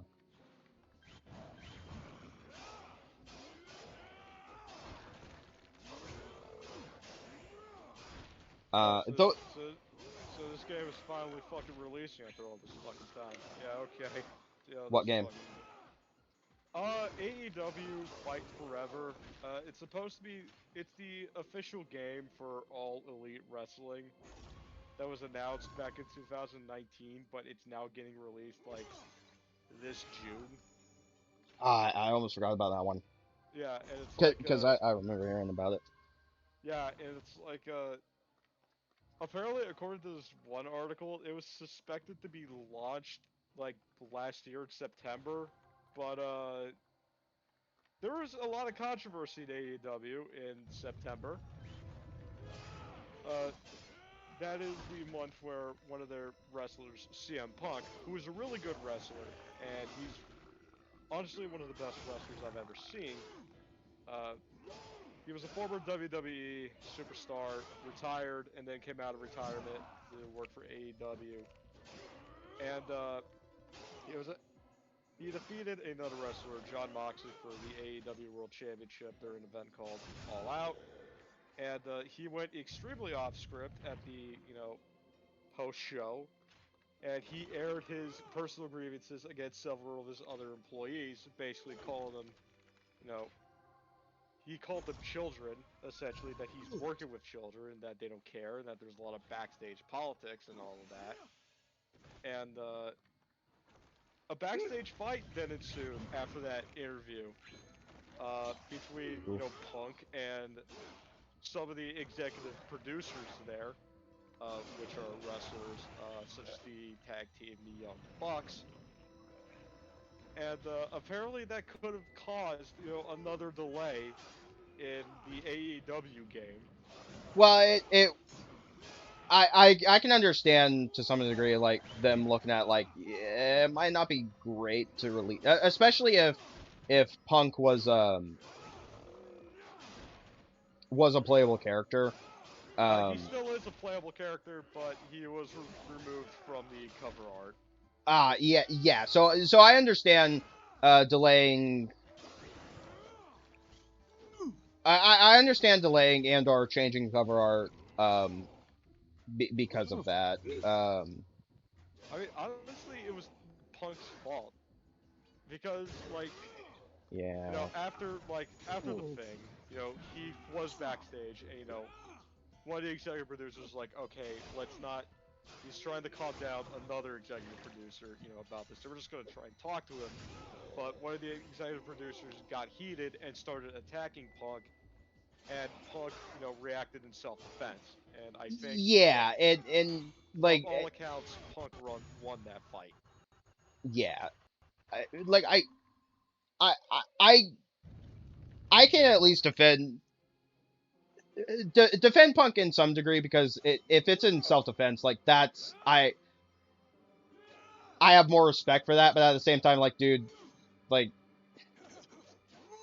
don't air your grievances But I can understand towards because them in public like that. AEW is it's a shit show, like, right now, and how it's being managed.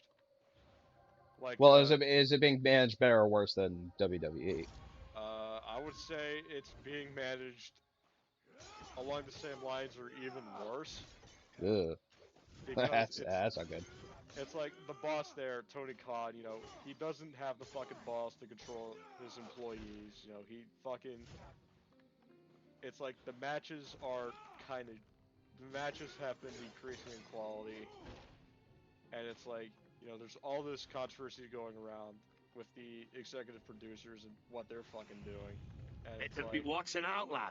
and, Punk during that interview, the post-event media scrum, he also said that the executive vice producers, well, no, not the producers, the executive vice presidents, I should say, which are the Young I have a Bucks bad and feeling Kenny about Omega, this. if you know about Kenny Omega. He said that Not off the top of my head. He sounds familiar, but just keep going. yeah, but he said that, and I quote here, they couldn't fucking manage a target, and that they spread lies and bullshit and put it into the media that I got another wrestler, Colt Cabana, fired. When I have fuck all to do with him, want nothing to do with him, do not care where he works, where he doesn't work, where he eats, where he sleeps. Yeah.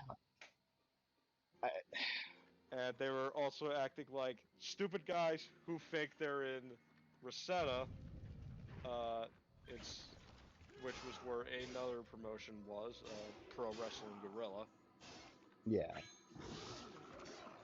And it's like, I understand what Punk is saying there, because, the way the fuck Kenny Omega and the Young Bucks are fucking managing the place, from what I'm hearing and seeing, it's fucking bullshit. And the fact that the fucking executive vice presidents are trying to spread fucking lies about their fellow wrestlers because they want to have a higher step up. Because the executive vice presidents are also wrestlers, and Which honestly makes sense. It just yeah, it makes sense, but it's pretty shitty. Okay, with this call. John, Hey, we're almost done with with tonight's stream. well, So yeah, it's understandable. yeah. But we're talking new AEW game coming out in June. Yeah. Which honestly, How do we even know what the hell an AEW game even is? AEW, Jack. All Elite Wrestling. All Elite Wrestling is the. Oh well, yeah, no, I never played any wrestling games, so I'm not even excited for any of that. It's I've understandable. played I'm nothing but FPS games in my life. Right. We're just I talking about. I am excited for it. Even if the game sucks, I'm excited for it. Mostly to get a new wrestling game that's not fucking WWE 2K. Yeah. But Um, we're just talking about the controversies going on with that game, and along with AEW as a company itself. yeah. Because there's a ton of shit show being flung around. Well, and I remember we were talking why the game, like the game was originally supposed to come out in September, then got delayed because of Punk. Oh, But probably just like all the other Jack. big publishers out there that are getting a bunch of shite. Well, no, it's mostly because this is Ukes. Ukes was the developer of the WWE games for like a very long time, and which is one of the other reasons I am excited for this one because it's Ukes and I like yeah, and Ukes. it's not. It's more of the fucking the company they're working with, AEW's fault, because it's like there's just a ton of shit being flown around right now, and it's like it's not healthy right now. Yeah. Well, and I remember games being delayed or being pulled for controversy. Um, but this is just kind of a wow. That's it's just kind of sad. Yeah, I know. I mean, I get the controversy. I understand why people would be upset with what's going on, but it's still like, man, get your shit together. Yeah, it's like literally just get your shit together. Tony needs to get his shit together, get the balls, be an actual fucking boss instead of fucking cowering around. It's like if all you're hearing about a wrestling promotion is all the controversy with the wrestlers and not the actual matches and quality, then your promotion's fucked. Yeah, because that is not a good way to advertise a big match. Like, and that's not even it's not even just for wrestling. Like sports in general. If what's being advertised for your big sport event is controversy towards one of the players or athletes or whatever, then yeah, that's not good. That's not great promotion. Yeah, exactly. Yeah, but again, I am optimistic towards this wrestling game because we're finally getting something that's not just the 2K games that are pushed out to such a degree that they don't have time to actually polish the games. Yeah. There's that 2K20. But I think Mac Muscles actually said it best in his video on 2K20, where he said, competition is good for business, and it's like, yeah, I think even if this game sucks, it's still good for other wrestling games because people will look at it and say, yeah, it sucked, but like it did these things right, and I wish 2K would do these things right. Yeah, but it doesn't help if fucking AEW is like not gonna last as long as fucking WCW even. Because it's like one of their fucking creators, Cody Rhodes, jumped ship back to WWE. Somehow the fall of AEW is gonna bring WCW back. That'd be funny. That'd be fucking funny. But it's like, Um, how have you been doing, John?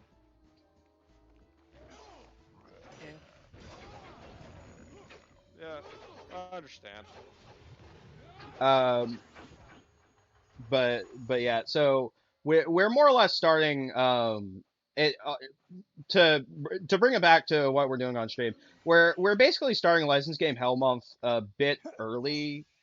Instead of starting in June, we're starting. I'm starting it technically now with Samurai Jack Battle Through Time, which was a Samurai Jack game that was released. I want to say like 3 years after the series ended.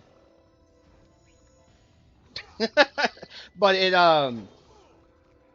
it's basically like a travel through some of the greatest episodes of Samurai Jack, and it's actually canon with the Samurai Jack story as a whole.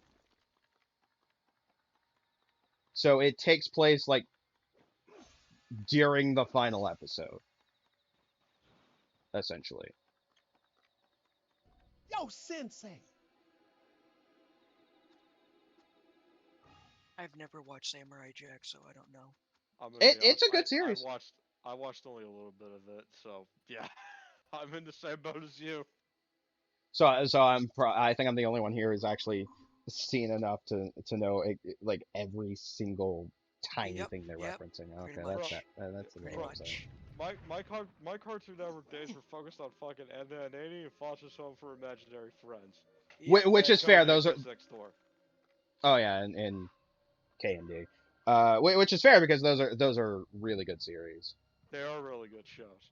I mean, Samurai Jack is still a damn good series. I do love that season 5, which was done in like 2017, I think. Season 5 was actually on Adult Swim, and they got away they got to do a lot of darker stuff. Like Jack actually in the original series, Jack only fought like monsters and robots. No, and it's kind of they did that so that they could show it to kids.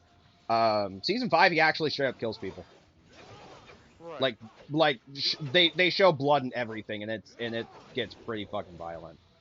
But it's really good, and it's worth watching. I'm sad because it's owned by Warner Brothers, so that means it's on HBO Max. But Samurai Jack is definitely worth watching. I won't say watch literally the entire series, but there are a lot of good episodes. One episode I'd recommend mostly because it has my favorite fight scene in the entire series was Jack versus the Ninja. Because there is a really cool fight scene that uses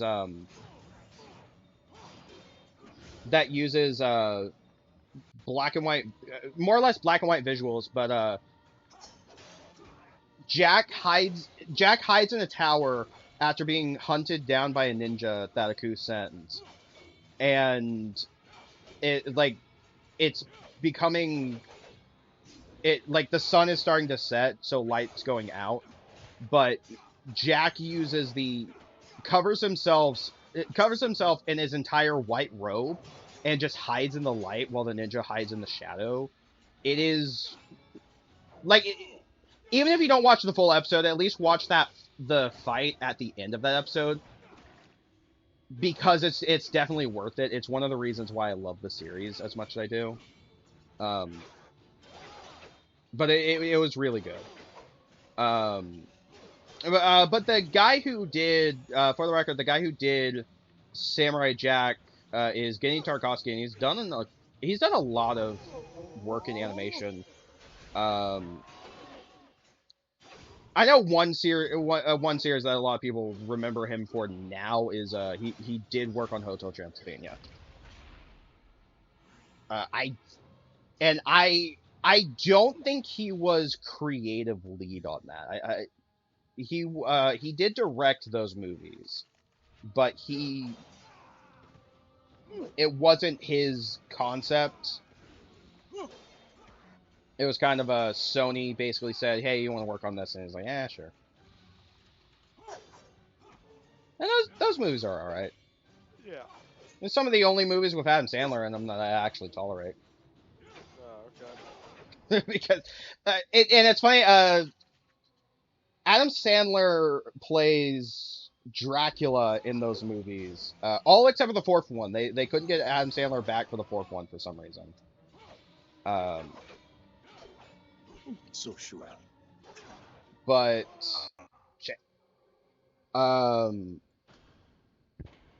But yeah, Adam Sandler plays Dracula in the first three, and then they just have like Adam Sandler's entourage playing other famous like movie monsters like Frankenstein's monster, the Mummy, Wolfman. But it's actually fairly entertaining. But Genndy Tartakovsky has also worked on Dexter's Lab. He did the original Clone Wars series from 2003, the traditional animated one. Actually, I think that's probably a good place to end stream, because we've gone over time. Well, what else has he done?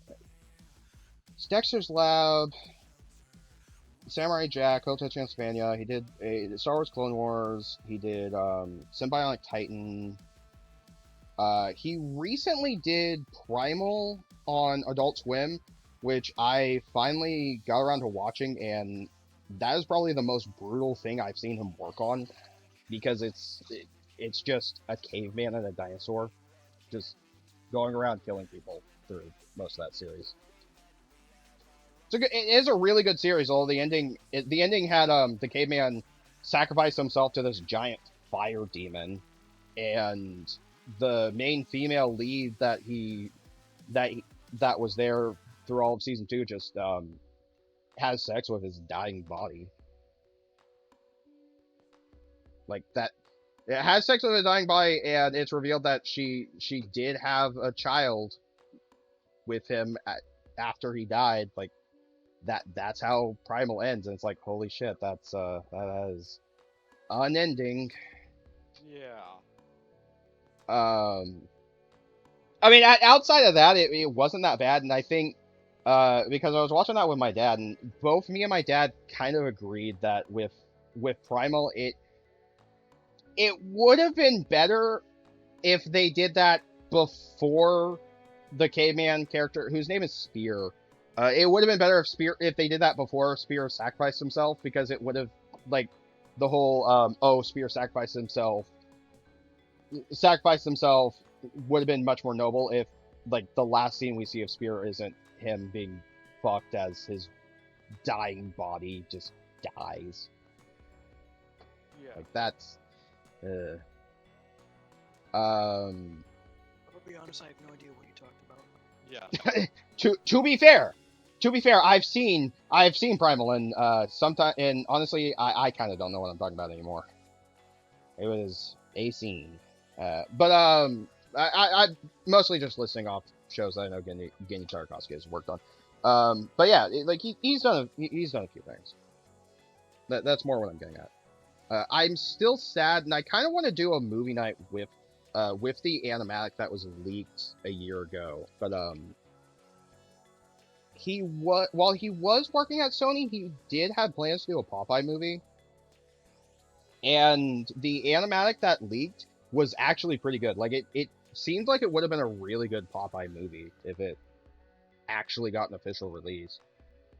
So it's kind of sad that it's sad that it got canceled, and there's a lot of details as to why. People think that I think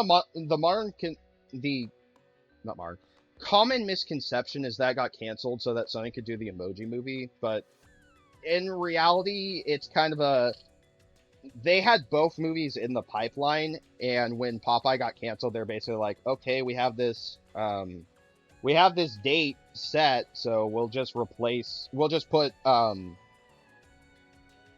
Emoji Movie in this. we'll release Emoji Movie at this date instead of the Popeye movie because Popeye has been canceled, sort of. Yeah.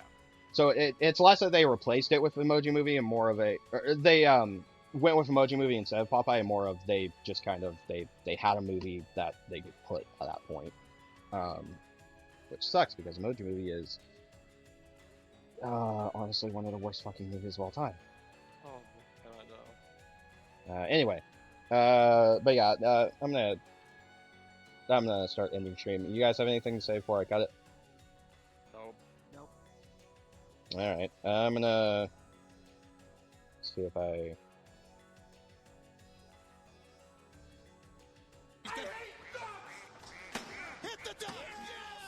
All right. Yeah. And I think that's a good place to end. Anyway, I will be back. Hopefully we'll be back tomorrow with more Samurai Jack, and Right. hopefully with more things to talk about. I mean, it's not as bad as when we were as with Lego Star Wars, where we literally had nothing to talk about. I don't mind if we don't have anything to say with the game, as long as we have something. Holy fucking shit! What's going on with War Thunder right now? Hang on, hey, Let me Alright, guess, more leaked documents? No, not leaked documents. I know it's surprising, but not leaked documents this time. But all right, hang on. I'm gonna cut stream. I want to know what's going on, but I'm gonna cut stream first. So we'll see everyone tomorrow.